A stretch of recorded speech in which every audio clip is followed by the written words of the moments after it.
7절 너희가 여호와께서 행하신 이 모든 큰 일을 너희의 눈으로 보았느니라. 12절 내 하나님 여호와께서 돌보아 주시는 땅이라 연초부터 연말까지 내 하나님 여호와의 눈이 항상 그 위에 있느니라. 오늘 아침 우리가 신명기 11장의 말씀을 함께 살펴봅니다.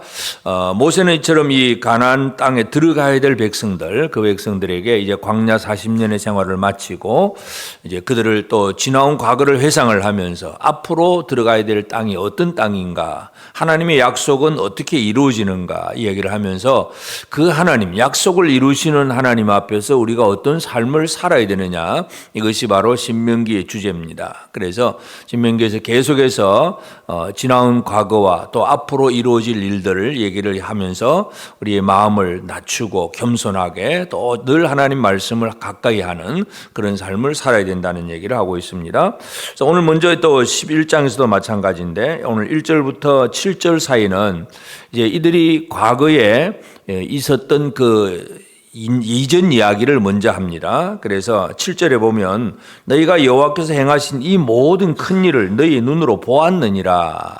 너희 눈으로 보았느니라 그랬습니다.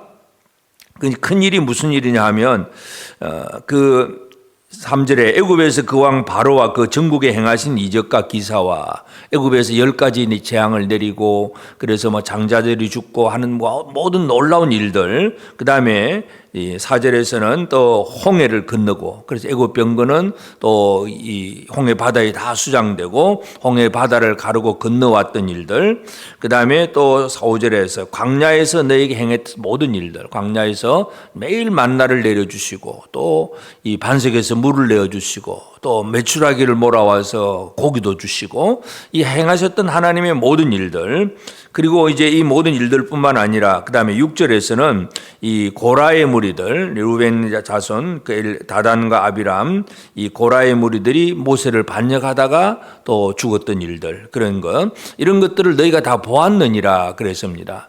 물론 이제 가나안 땅으로 들어가야 될 이 요단 동편에 지금 설교를 듣고 있는 이 백성들은 그들 중에 이제 대부분 광야 이스라엘이 애굽에서 출발할 때 20세 이상이었던 사람들은 광야에서 다 죽었습니다. 그러니까 애굽에서 10가지 이적을 보았던 사람은 출발하기 전에 20세 이하의 사람들, 청소년들, 어린아이들은 애굽에서 그걸 다 보고 나왔고 광야 40년을 지나서 적어도 이제 그 중에 나이 많은 사람은 이제 60이 되었을 것이고 하여튼 이 40대부터 시작해서 40대, 50대 이 사람들은 어릴 때에 이 모든 걸 보았던 사람들이고, 물론 이제 광야에서 태어난 사람들은 애굽의 상을 몰랐을 것이고, 그러니까 이제 이 모세의 설교를 듣고 있는 이 사람들은 어릴 때에 애굽에서 일어났던 일들, 홍해를 건넜던 일들, 이 어린 시절에 다 체험했던 일입니다. 그리고 이제 38년, 40년 동안 광야를 지나왔던 이들은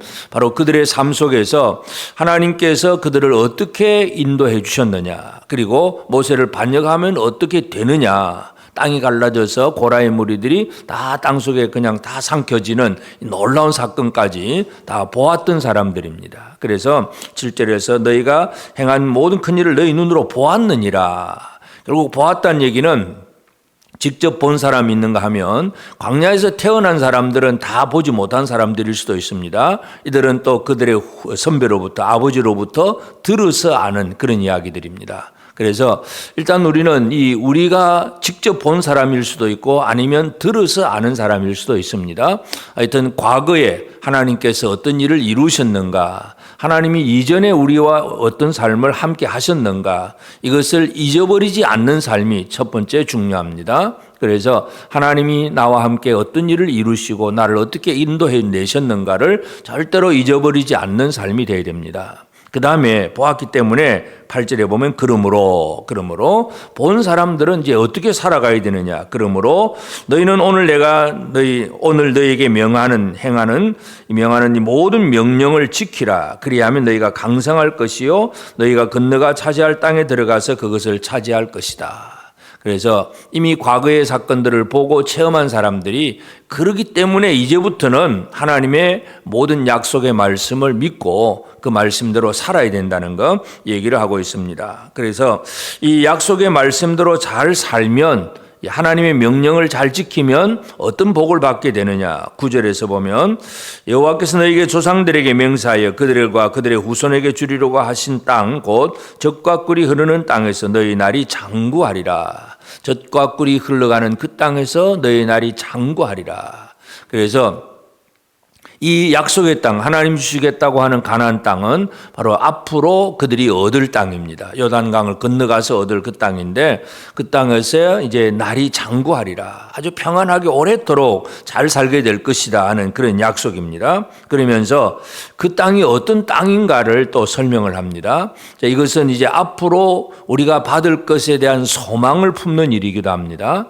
과거를 기억을 해야 되고 또 앞으로 이루어질 미래에 대해서는 또 소망을 품고 기대감을 가지는 것이 우리에게 중요합니다. 그래서 모세가 가나안 땅에 대해서 설명을 하면서 이제 10절에서 보면 애굽 땅과 같지 않다. 애굽 땅은 나일강이 흘러가기 때문에 이제 이 강물 수로를 만들어 가지고 강물을 잘 이끌어 가지고 논밭에 이제 농사를 지었었기 때문에 특별히 그저 뭐 비가 오든 안 오든 강물은 늘 흘러가고 있으니까 아주 비옥하게 잘 살았습니다. 그러나 이제 가나안 땅은 그렇지 않고 산과 골짜기가 있는 땅입니다. 큰 강이 없습니다. 요단강이 조금 하나 있긴 하지만 요단강이 전체를 다 흐르지 못하고 사해로 내려가면 끝나버리고 그 땅은 산과 골짜기가 있는 땅입니다. 그래서 하늘에서 비를 내리는 흡수한 땅이라고 했고, 그렇지만 그 땅이 왜 젖과 꿀이 흐를 수 있는 땅이 될 수 있느냐 하는 문제. 12절 내 하나님 여호와께서 돌보아 주시는 땅이라. 하나님이 돌보아 주시는 땅이라 그런 얘기를 합니다. 연초부터 연말까지 내 하나님 여호와의 눈이 항상 그 위에 있느니라.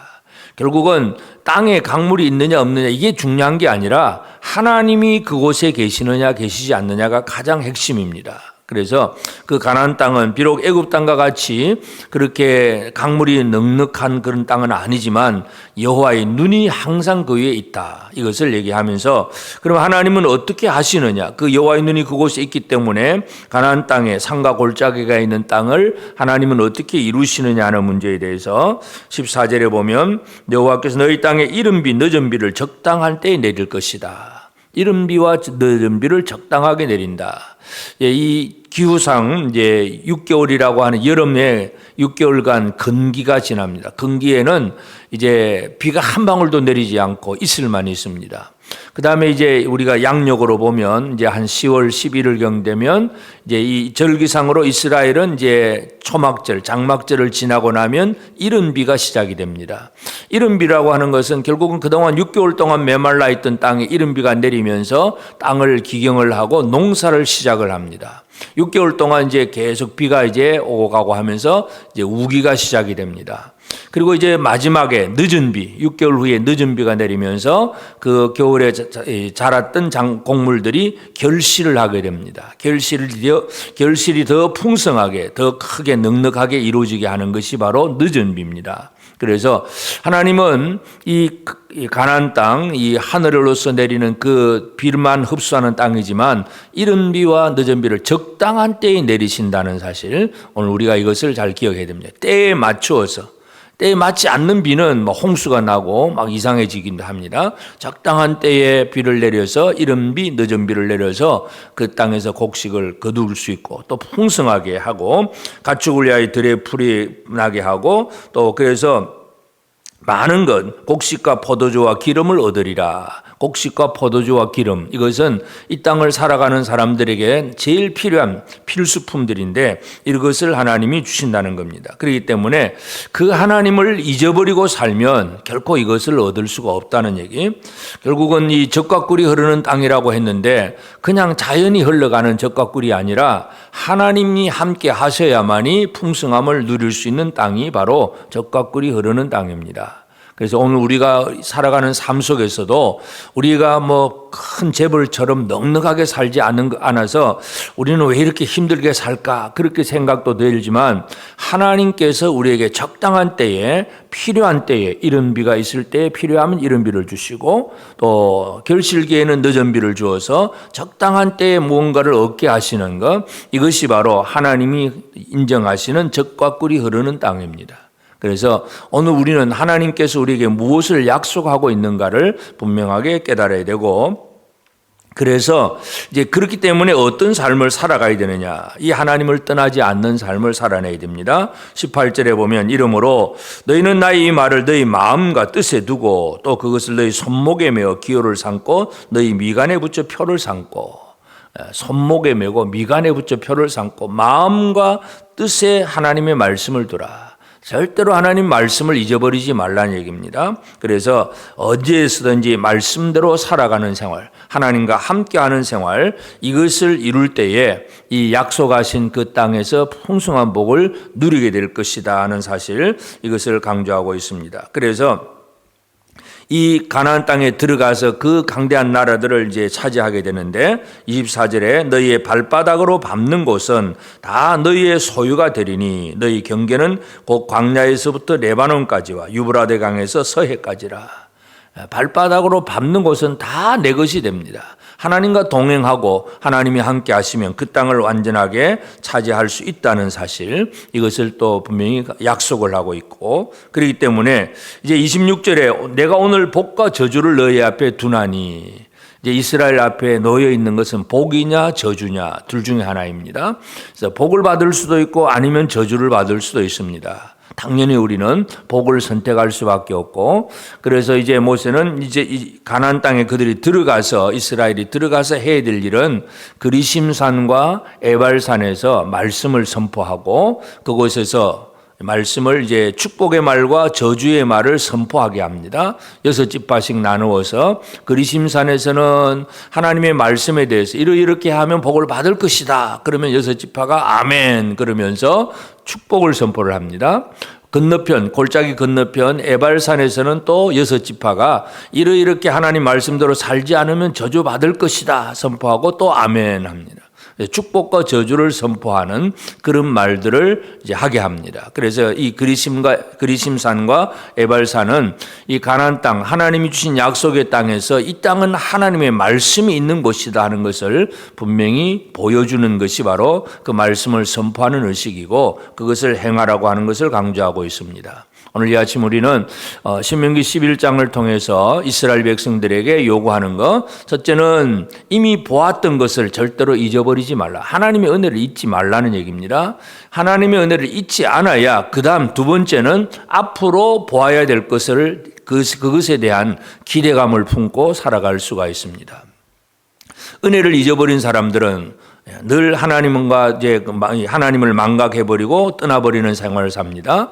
그리고 앞으로 무슨 약속을 해도 그것이 믿어지지 않기 때문에 내 힘으로만 살려고 애를 씁니다. 그래서 오늘 우리는 하나님의 은혜를 잊지 않는 생활, 이미 보았던 것을 정확하게 기억하는 생활들, 그리고 앞으로 보여줄 것에 대한 소망, 믿음의 눈으로 바라보는 생활들, 이것이 우리에게 중요합니다. 그래서 오늘 우리가 이 하루를 살아갈 때에 우리는 이 땅의 모든 것을 주관하시는 하나님, 하나님은 우리의 삶을 주관하시고 그 땅도 주시고 적당한 때에 이른 비 늦은 비를 내려주시는 하나님입니다. 자기 백성들에게 복을 주신 하나님, 복과 저주가 우리 앞에 놓여져 있습니다. 그렇다면 우리는 복을 선택하는 것이 가장 중요한 일이기도 하고, 그 복을 선택한다는 얘기는 결국은 하나님의 말씀을 가장 가까이 하고 하나님의 뜻을 이루어가는 생활입니다. 그래서 우리 마음과 뜻에 하나님의 말씀을 두고 손목과 미간에 붙여서 이 말씀을 가지고 늘 살아내는 그런 삶을 사는 것, 이것이 오늘도 우리가 해야 할 일입니다. 그래서 가정에서든 직장에서든 또 학교에서 공부를 하든 무엇을 하든지 간에 우리는 하나님의 백성임을 절대로 잊어버리지 아니하고, 지난 과거에 도와주셨던 주의 은혜를 기억하고 앞으로 주실 것을 기대하고 나아가는, 기억하고 기대하는 그런 우리가 되어서 오늘도 우리 하나님이 약속하신 이 복을 풍성하게 누리는 우리 모든 주의 백성들이 다 되어지기를 주의 이름으로 축복합니다. 기도하십시다. 이제 오늘 받은 말씀으로 함께 기도하겠습니다. 지금까지 나의 모든 삶의 과정에서 함께하며 도우신 하나님의 은혜를 잊지 않고 기억하여 하나님을 더욱 사랑하며 살게 하옵소서.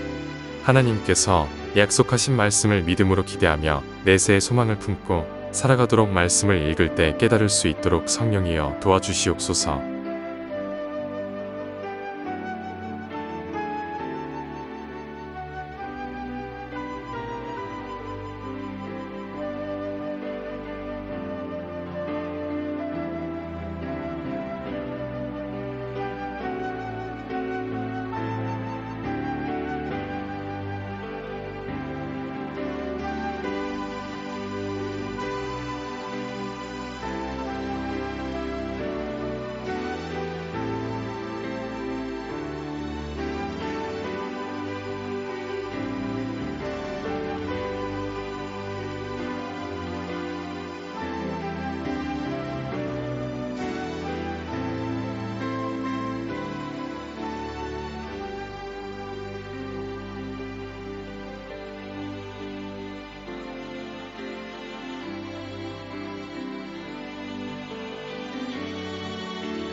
이제 개인의 기도 제목을 가지고 하나님 앞에 기도하시기 바랍니다.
수고하셨습니다.